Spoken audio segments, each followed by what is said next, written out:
Halo Lur, kali ini saya akan berbagi tips mengatasi bumper Agia yang renggang seperti ini, tidak rapat Lur.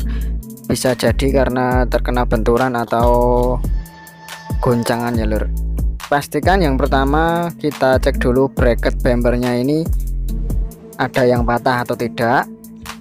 Jika tidak ada yang patah, kemungkinan adalah bautnya ini sudah longgar Lur. Di bracket ini ada dua baut, sebelah atas ini kemudian yang di sebelah bawah tadi. Nah, kita pastikan dulu bautnya kencang atau tidak Lur. Jika memang sudah kencang tapi bracketnya ini tidak mau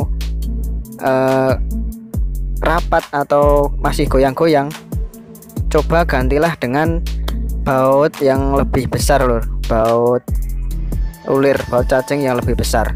Seperti ini kita akan ganti yang dengan ukuran baut yang lebih besar untuk yang bagian bawah. Kita akan coba dulu apakah nanti bracketnya bisa kencang Lur, tidak goyang-goyang lagi. Karena itulah penyebab nanti bumper tidak rapat Lur, kalau bracketnya goyang-goyang. Nah, setelah kita pasang hasilnya seperti ini Lur, sudah bisa rapat. Jadi kita tinggal mengganti bautnya saja. Oke, sekian tips dari saya, semoga bermanfaat. See you.